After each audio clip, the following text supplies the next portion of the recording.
In this video, I'm going to share with you exactly how I came up with this idea and how my husband and I built this little system to store my sewing patterns. But I think this is the perfect opportunity to reintroduce myself. My name is Marisol. I learned how to sew when I was about 7 years old, and I've been sewing ever since. I did go to a vocational high school and I graduated with a diploma in clothing and arts design, but I am mostly self-taught. I have a mini library of textbooks. I actually made a video of my favorite sewing books. I'll put a link of that in the description. I am always looking for online classes, sewing tutorials, anything where I can learn and get better at all things sewing and fashion design.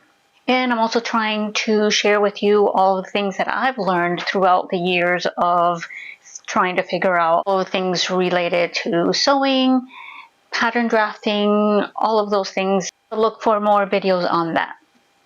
Okay, so basically I made a list of all of the things that I wanted to share with you because I don't want to miss anything.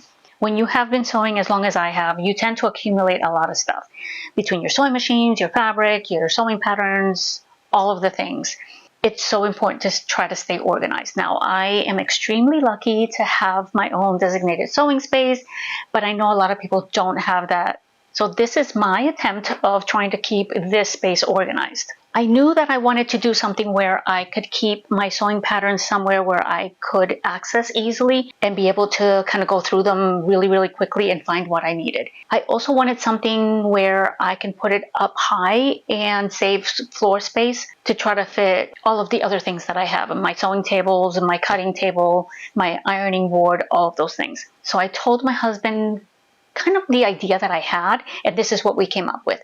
So we went to our local Home Depot and we found a metal pipe, and I can't remember if we found the length that we needed or if we had them cut it for us while we were there. But I know that this particular one is about 5 feet long, and then we got some wire rope. I think we used about 5 to 6 feet, and we cut that.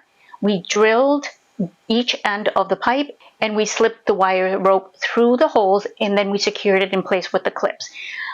This has been here quite a few years now, so I'm gonna try to get some links for you, put them in the description. Once we had the pipe wired, then we got some hooks, and these I think are typically used to hang plants, and we screwed them into the ceiling and slipped the wire rope right onto the hook itself. Now I have quite a few envelopes here. Some of them have my test garment inside and a few other things. Now, like I said, I've had this for quite a few years now, and I honestly have never had a problem with it. Now, if you don't have a designated sewing space quite yet, you could simply get smaller envelopes because the envelopes that I purchased are quite large. You can get some smaller envelopes and you can store those in a document box or a small filing cabinet. But I'm going to explain to you my process and what I've used to store my sewing patterns. I went with the larger envelope because I like to keep all of my project related pieces together. And that includes like the sewing pattern, my fabric swatch, my printed instructions. Sometimes I like to play around with top stitching, and depending on the fabric, it will be a certain stitch length. If I'm making belt loops, whatever the case may be, I like to save those things for future reference, and I'll make notes on it, whether I staple a piece of paper to the actual sample, or sometimes, depending on the fabric, I just write a note on the wrong side of the fabric, and that seems to work too. Let's talk about labeling the envelope first. I pulled a couple of envelopes to show you. Now, most of my sewing patterns are self-drafted, so I like to name my designs. And for the pattern number, I like to use the date that I drafted the pattern. So if, for example, today is June 19th, I'll use 061923 as the number for my pattern. So as you can see here, I kind of done something like that. The other thing that I like to include is the yardage, the amount of fabric that I use to make that particular garment, and I'll take a picture of the finished garment and I tape that right to the front of the envelope. sometimes if I feel a little creative, I will try to sketch my idea, something that I want to make, and I will tape that to the front of the envelope, and then I'll put all the information once I drafted the pattern. Now, the size of this envelope is 14 inches by 18 inches, and I got a box of 25 from Amazon. Again, I will do my best to find links to all of the things that I'm going to show you in this video and put links of those items in the description. Once I have my envelope labeled, then I make a hole on the top of the envelope because I'm going to use my pattern hooks to feed through the pattern envelope. And this is pretty easy to do. You basically take your metal tab of your pattern hook and you feed it through the hole of your pattern, pull it through the other side, and then just hang it this way. As simple as that. As far as the hole puncher, now this is a bit expensive, but I invested in what they call a rabbit hole puncher. I like it because it has an adjuster, so you can adjust the amount of space you want from the top of your pattern or envelope to where the hole is going to be located. I have seen some people use a paper craft hole puncher, and that seems to work for many people. I've used poster board to make some of my patterns, so I like to have a little bit more distance between the edge of my pattern and where the hole is going to be, just so that to prevent it from tearing. But if you can find one that serves the same purpose for a lot cheaper, that's great too.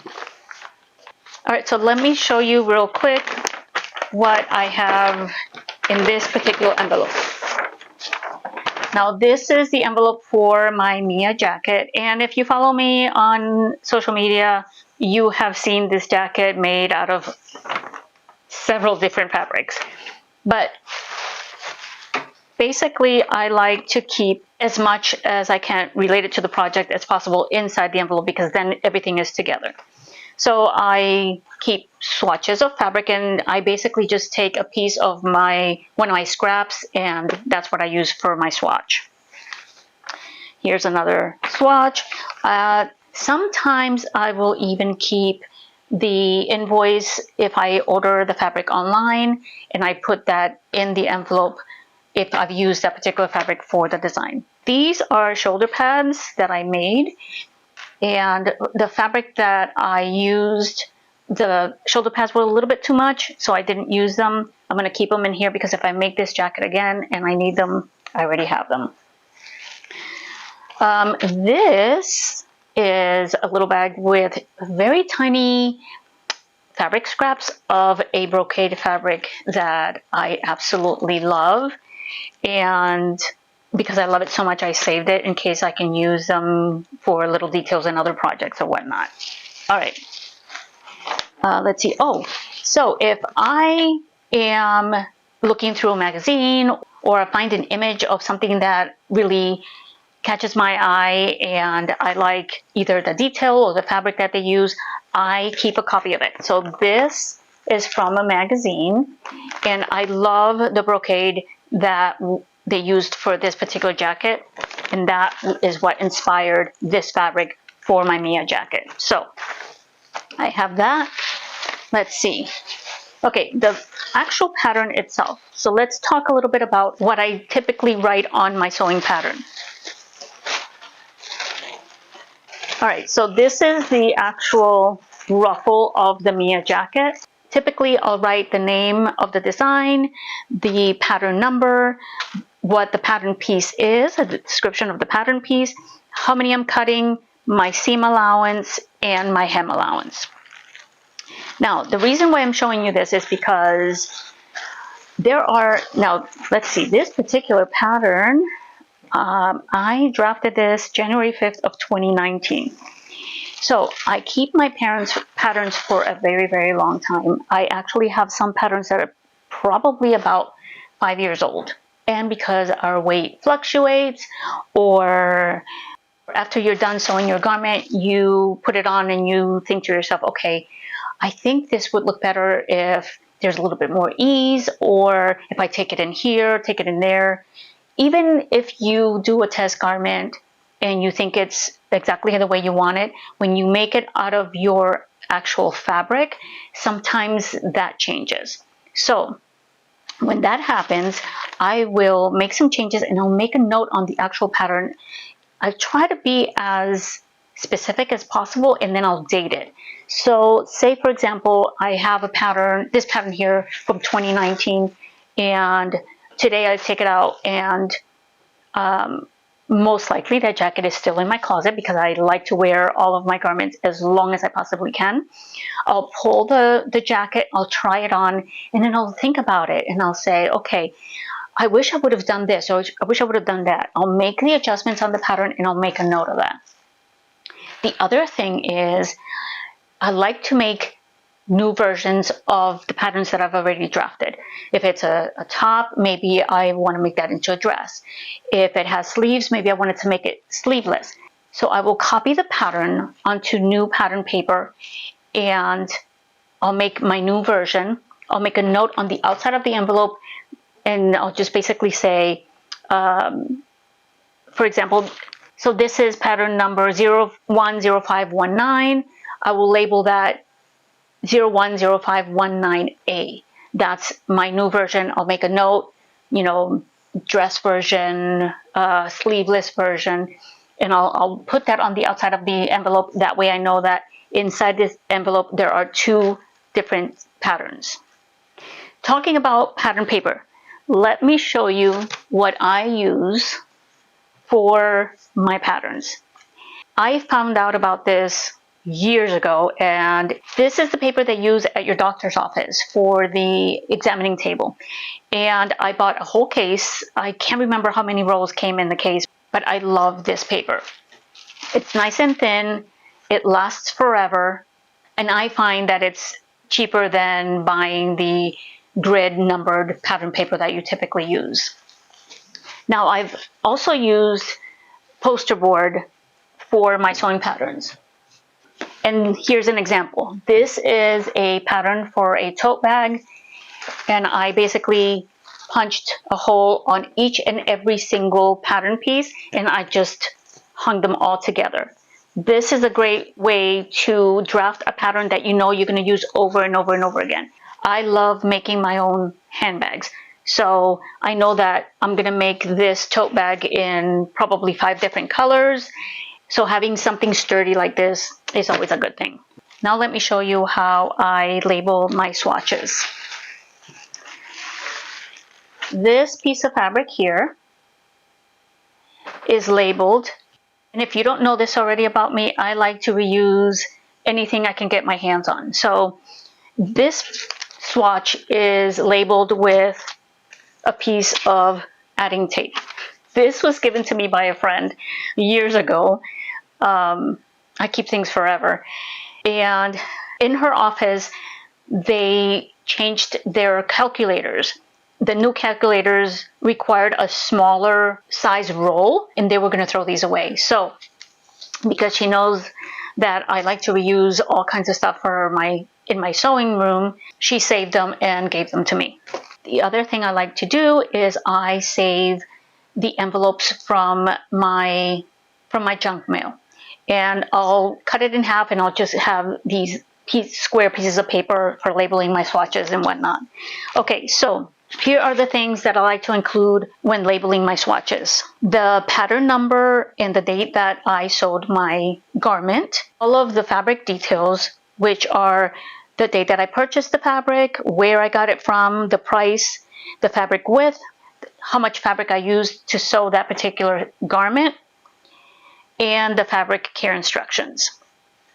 All of that goes on the piece of paper. Now, if I made changes to the pattern while I was sewing the pattern with this particular fabric, I like to make a note of that. Say I find a fabric that I absolutely love and it happens to have a little bit of stretch. Maybe I want to take in the side seams by 1/8 of an inch. I'll make a note of that. Because if I look at the fabric content, it's going to tell me that there is some spandex in there. Like this one here has 1% spandex. So I may want it to fit a little bit more closer to the body versus something that has 0 stretch. The other thing I really love about this is that I use it to hang my work in progress. So at the end of the day, if I'm working on something, I don't always necessarily want it to stay spread out on my table. So I'll get a regular clothes hanger and I'll hang the garment, and then I'll slip the pattern envelope through the hook of the garment and just put it all together until I'm ready to work on it again. I also have scraps of my pattern paper that I keep in a Ziploc bag, and I'll keep that here so that if I need a small piece of pattern paper to draft a facing or short sleeve, I can use that instead of using my roll. I try to reduce waste as much as I can. I do the same thing for my interfacing. I have a Ziploc bag with my scraps of interfacing. If I need just a small piece of interfacing, that's my go-to. Well, that's it for this particular video. I hope you found it helpful, and please share it with all of your sewing friends or someone who may need something like this in their space. If you have any questions or if there's anything else you want to see, leave it in the comments. Thank you so much for watching all the way to the end. Until next time.